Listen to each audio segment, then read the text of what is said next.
al-hadisu khamisu wa salasuna. Dalam kitab Al-Surya disebutkan dalam hadis yang ke-35 menerangkan tentang zikir atau doa ketika kita akan tidur. Nah, inilah indahnya Islam, bahwa segala sesuatu di situ diajarkan tata kramanya. Jadi tiang ajeng sareng gitu buatan pun asal menggeletak terus merem. Kalau panjenengan sedaya ajeng siram ya ada tata kramanya, mau makan ada tata kramanya. Itu paling sempurna agama Islam itu.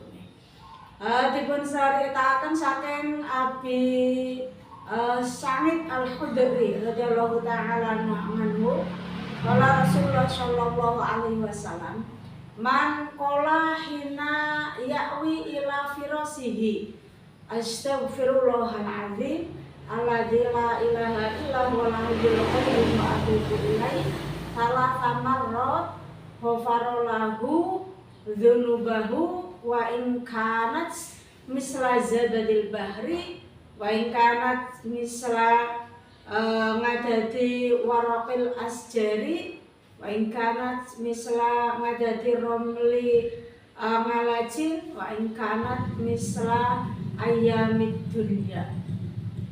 Ini singkat ya. Terus kalau kita amalkan ya sebenarnya terlalu berat ada seminggu. Tadi kan Nabi ngendikaken man kola, barang siapa yang mengucap hina ya'wi ila firasihi, ketika akan tidur ya. Benerane ajan film ndonga apa mboten niku. Kadang ngomong anaknya kalau putune ndonga direngaken papan dewek keblabasan. Apalagi terkadang yang suka tidur sambil nonton TV nggih. TV-ne ndeleng sing turu sing turu paranormal ndonga seperti itu nggih. Apalagi ketika kita memang sudah siap tidur kok kemudian sebelum tidur berwudu dulu nggih. Ilang aripe. Cara kula tamboten nek saya arif ya berwudu arif ngene mboten.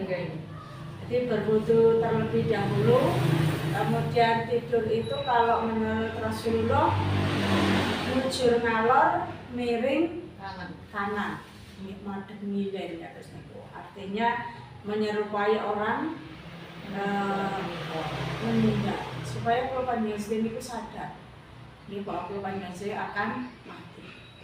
Kemudian kalau lebih lengkapnya lagi itu di situ menuliskan wasiat. Kenapa wasiat? Mbok keblabasan boten tami kayak gitu. Ada catatan, barangkali punya hutang, barangkali punya apa nih kok ditulisakan ceritanya di situ dituliskan seperti itu. Ya kalaupun tidak wasiat, paling tidak ketika kita punya hutang, ada keluarga kita yang dihubungi, jadi utang aja dirahasiakan. Karena kalau sampai mati membawa hutang, zaman dulu Rasulullah itu tidak mau nyolati orang yang mati membawa hutang. Makanya kalau banyak ampun mampang utang, kecuali itu sangat kepepet lagi seperti itu. Lah doa yang diajarkan oleh Nabi adalah membaca Astaghfirullahaladzim alladzi la ilaha illa huwal hayyul qayyum wa atubu ilaihi. Kemudian nggih, Astaghfirullahaladzim alladzi la ilaha illa huwal hayyul qayyum wa atubu ilaihi. Golek maos ping pinten? Kaping 3. Jalan ya, astagfirullahaladzim alladzi la ilaha illa huwal hayyul qayyum wa atubu ilaihi. Astagfirullahaladzim alladzi la ilaha illa huwal hayyul qayyum wa atubu ilaihi. Astagfirullahaladzim alladzi la ilaha illa huwal hayyul qayyum wa atubu ilaihi. Dalam mriki keutamaanipun ghafarallahu. Ghafara mengampuni sapa Allah Gusti Allah lahu kepada orang yang membaca tadi, mengampuni dzunubahu dosa-dosanya. Wa in kanat walaupun misla zabadil bahri, dosanya itu seperti buihnya lautan. Jadi dosane kathah kaya ngopo nek maos niku diampuni dosane nek marang Gusti Allah. Kemudian wa in kanat misla madadi waraqil asjad, Dan walaupun dosanya itu sebanyak hitungan daun, kira-kira hitungannya godong mana mboten nggih? Jangan bisa ngitung godong tangan mawon. Pokoknya kayak pete sawit, ngaten kira-kira berapa daunnya? Nomor lah gitu. Artinya ya pokoknya sebanyak itulah dosa kula panjenengan sedaya ketika membaca doa itu, membaca istighfar diampuni oleh Allah Subhanahu wa taala. Kemudian wa in kana mislan jadi romli ngalijin, walaupun dosanya itu sebanyak pasir di pinggir lautan. Dan wa in kana misalnya walaupun dosanya itu sebanyak hitungan hari di dunia. Hitungan hari banyak pada. Coba kalau sekarang tahun 2024 kali berapa hari per tahun gitu pada. Artinya banyak sekali keutamaannya hanya dengan bacaan itu. Makanya monggo ketika mau tidur minimal lah baca istighfar. Syukur si koper mamanya sudah berwudu, baca ayat kursi, baca surat ikhlas, falak binas, kulhu, falak, anas. Kemudian baca istighfar ini. Kalau ini lagi baca basmalah 21 kali. Ini di antara keutamaannya ketika membaca basmalah 21 menjelang tidur akan diberikan keamanan dari seperti kebakaran dan sebagainya. Karena namanya kita tidur kan tidak sadar lagi ada apa-apa gitu. Maka ketika ada musibah di malam itu ya oleh Allah dibangunkan kalau panjenengan. Jadi kita terakan mudah-mudahan diberikan kemampuan oleh Allah untuk bisa melaksanakan terus ngamal korban sedaya dan dosa-dosa korban sedaya dipun ampuni dengan Allah Subhanahu wa taala. Oh, kita tutup ganti doa sama duluan ini.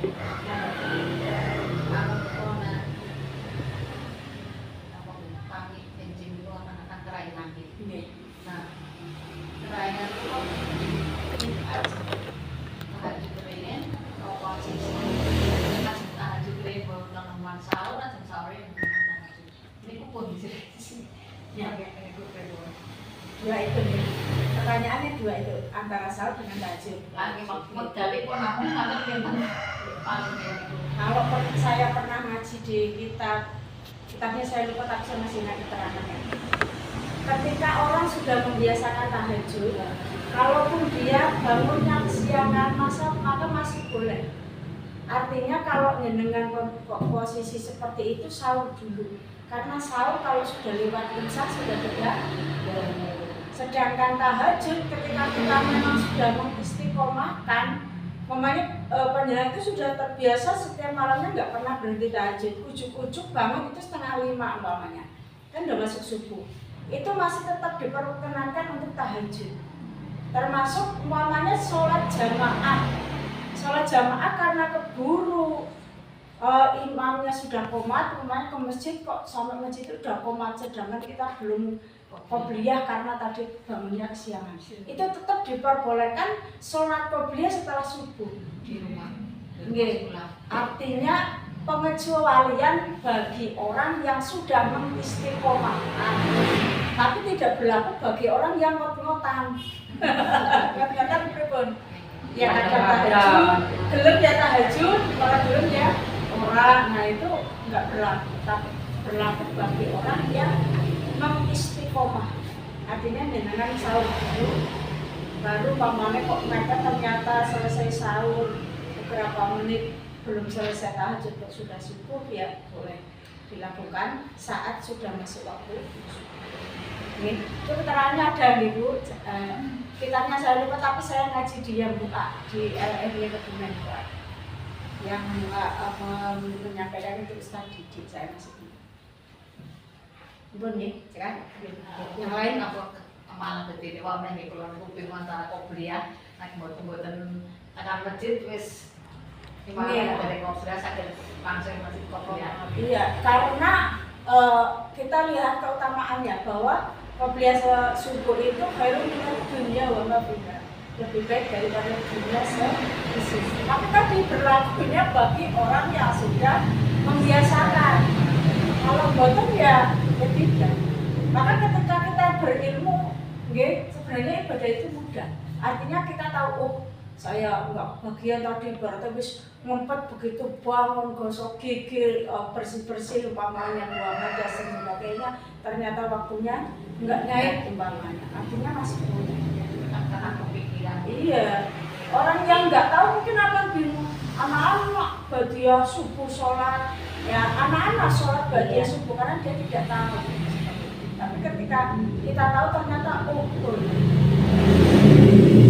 Tadi karena memang terbiasa dan tadi makanya dilalah kok perainan. Sekarang sekarang monggo kita tetapkan doa saja.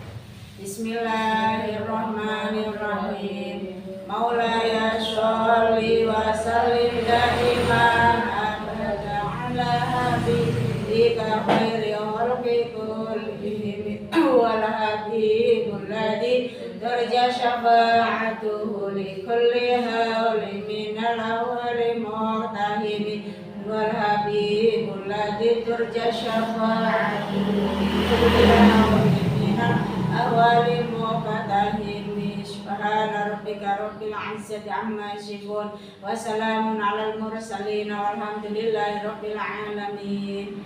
Assalamualaikum warahmatullahi wabarakatuh.